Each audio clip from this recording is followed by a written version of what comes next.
Hello friends, welcome to my channel Aru cook Gujarati. આજે હું તમારી સાથે શેર કરીશ ચીઝ બટર વેજીટેબલ સેન્ડવિચ. તો સેન્ડવિચ શેકવા માટે આપણે સેન્ડવિચ મશીનનો બિલકુલ ઉપયોગ નહીં કરીએ અને તવા પર જ રેડી કરીશું. તો આ સેન્ડવિચ તવા પર જ એકદમ સરસ ક્રિસ્પી અને ટેસ્ટમાં એટલી બધી સારી તૈયાર થશે કે નાના મોટા બધાને ખૂબ જ પસંદ આવશે. તો ચાલો બનાવી લઈએ. ફ્રેન્ડ્સ, જો તમને મારી રેસિપીના વિડીયો જોવા ગમતા હોય તો વિડીયોને લાઇક અને વધુને વધુ શેર કરજો. ચેનલ સબસ્ક્રાઈબ ન કરી હોય તો સબસ્ક્રાઈબ કરી દેજો.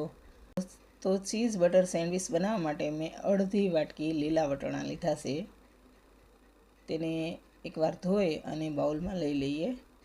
હવે તેમાં એક નાના ગ્લાસ જેટલું પાણી નાખીશું અને વટાણાને બાફવા માટે ગેસ પર મૂકીશું.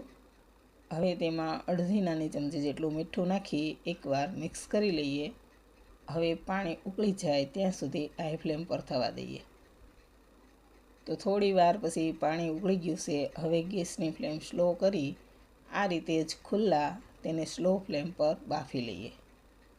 તો વટાણા બફાય ત્યાં સુધીમાં મેં અહીં 2 વાટકા ઝીણી કટ કરેલી કોબીજ લીધી છે. 1 વાટકો ગાજરને આ રીતે ઝીણું કટ કરી લીધું છે. 1 વાટકા જેટલા ઝીણા કટ કરેલા કાંદા લીધા છે અને 1 વાટકા જેટલા કેપ્સિકમને મેં આ રીતે ઝીણા કટ કરી લીધા છે. તો હવે પેન ગરમ કરવા મૂકી તેમાં 1.5 ચમચા જેટલું તેલ નાખીશું. તેલ ગરમ થાય એટલે તેમાં ઝીણા કટ કરેલા આદુ અને મરચાં નાખીશું. હવે તેને ચલાવતા રહી થોડી વાર સાંતળી લઈએ. તો આ રીતે આદુ મરચાંને થોડા તેલમાં સાંતળી લેવાથી તેની કચાશ દૂર થઈ જાય છે અને સેન્ડવિચમાં તેનો ખૂબ સારો ટેસ્ટ આવે છે. તો હવે આદુ મરચાં સંતળાઈ ગયા છે તો 1 ચપટી જેટલી હિંગ નાખીશું અને તેને પણ એકવાર ચલાવી લઈએ. હવે તેમાં ઝીણું કટ કરેલું કેપ્સિકમ, કાંદા અને ગાજર નાખીશું.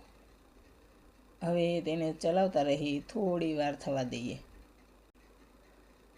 તો કેપ્સિકમ, કાંદા અને ગાજર 50% જેટલા કૂક થઈ જાય ત્યાં સુધી તેને ચલાવતા રહી આ રીતે સાંતળીશું.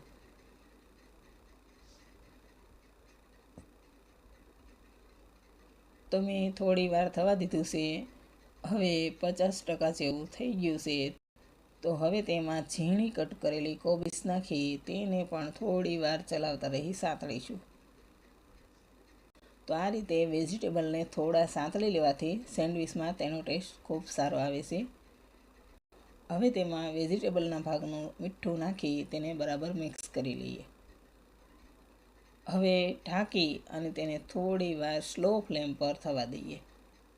અહીં આપણે વેજીટેબલ કૂક કરવામાં પાણીનો બિલકુલ ઉપયોગ નથી કરવાનો. આ રીતે જ તેને સ્લો ફ્લેમ પર થવા દેવાનું છે.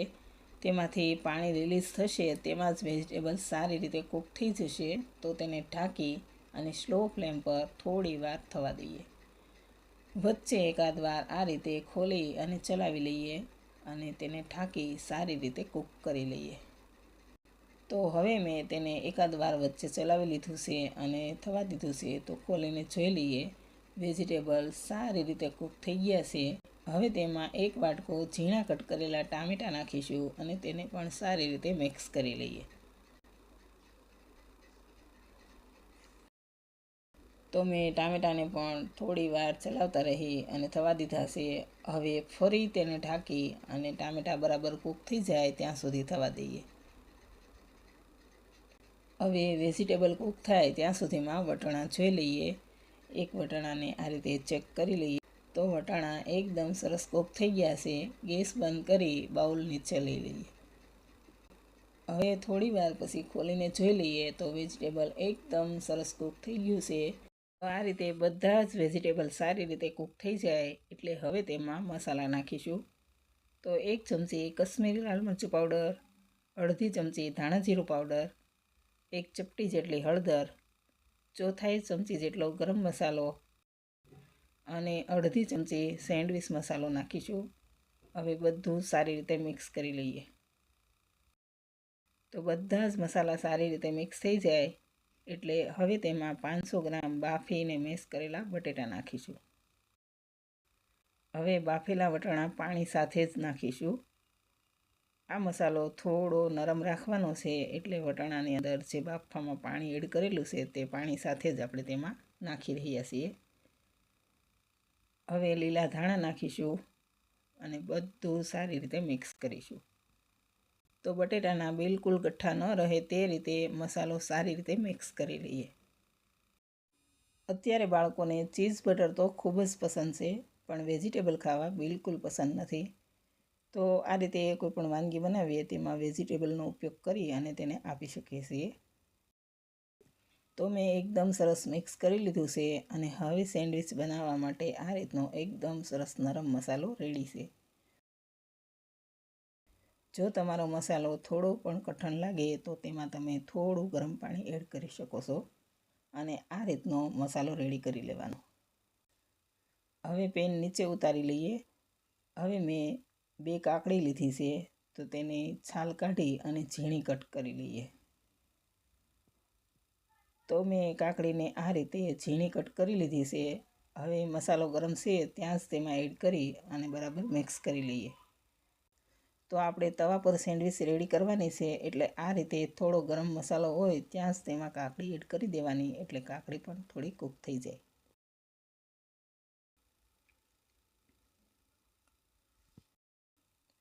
તો કાકડી સરસ મિક્સ થઈ ગઈ છે અને સેન્ડવિચ બનાવવા માટેનો મસાલો રેડી છે. તો હવે 2 બ્રેડ લઈ લઈએ. હવે બંને બ્રેડ પર બટર લગાવી લઈએ. હવે તેના પર કોથમીર ફુદીનાની એકદમ ચટપટી લીલી ચટણી લગાવીશું. આ ચટણીની રેસીપી પણ મેં મારી ચેનલમાં આપેલી છે.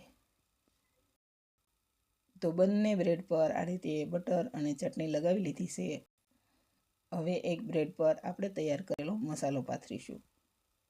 તો આ રીતે એકદમ સરસ આખી બ્રેડમાં મસાલો પાથરી લેવાનો. હવે તેના પર ચીઝ નાખીશું. આ ચીઝ બટર સેન્ડવિચ એકદમ સુપર ટેસ્ટી તૈયાર થશે. જો તમે એકવાર આ રીતે બનાવશો તો બધાને ખૂબ જ પસંદ આવશે અને તમે વારંવાર જરૂર બનાવશો અને બાળકોને તો ખૂબ જ પસંદ આવે છે. હવે તેના પર બીજી બ્રેડ ઊંધી મૂકી દઈએ અને તેની ઉપરની સાઈડ બટર લગાવી લઈએ. હવે સેન્ડવિચ રેડી છે, તો તેને શેકી લઈએ. તો અગાઉ મેં તવી ગરમ કરવા મૂકી દીધી છે. હવે બટર લગાવેલો ભાગ તવી પર આવે તે રીતે સેન્ડવિચને તવી પર મૂકી દઈએ. હવે સેન્ડવિચના બીજા ભાગ પર પણ બટર લગાવી લઈએ અને તેને એક બાજુ શેકાય એટલે બીજી બાજુ પલટાવી લઈએ. આ રીતે બંને સાઈડ ફેરવતા રહી અને સેન્ડવિચને શેકી લઈએ. તો સ્લો ફ્લેમ પર જ આ રીતે બંને સાઈડ ફેરવતા રહી સેન્ડવિચ શેકી લઈએ, એટલે સેન્ડવિચ એકદમ સરસ ક્રિસ્પી તૈયાર થશે. આપણે તેને સેન્ડવિચ મશીનમાં શેકવાની બિલકુલ જરૂર નહીં પડે અને મશીન જેવી જ એકદમ સરસ ક્રિસ્પી સેન્ડવિચ તૈયાર થશે. તો હવે મેં બંને સાઈડ ફેરવતા રહી અને એકદમ સરસ સેન્ડવિચ શેકી લીધી છે. તો હવે તેને નીચે ઉતારી ક્રોસમાં કટ કરી લઈએ. તો એકદમ સરસ ક્રિસ્પી અને ટેસ્ટી એવી સેન્ડવિચ રેડી છે. હવે તેને સામેની બાજુથી બીજી એક કટ લગાવી અને તેના 4 ભાગ કરી લઈએ અને તેને સર્વ કરી લઈએ. ઉપર થોડું ચીઝ, ટોમેટો કેચઅપ અને લીલી ચટણી નાખી તેને ગાર્નિશ કરીશું. તો ફ્રેન્ડ્સ, રેડી છે ખૂબ જ ટેસ્ટી એવી ચીઝ બટર વેજીટેબલ સેન્ડવિચ. તો એકદમ ક્રિસ્પી અને ટેસ્ટી એવી આ સેન્ડવિચ બધાને ખૂબ જ પસંદ આવે છે અને બાળકો તો ખુશમ ખુશ થઈ જાય છે. જો તમને પણ પસંદ આવે તો જરૂર ટ્રાય કરજો અને વિડીયો સારો લાગે તો લાઈક, શેર અને ચેનલને સબસ્ક્રાઈબ કરી દેજો. Thanks for watching.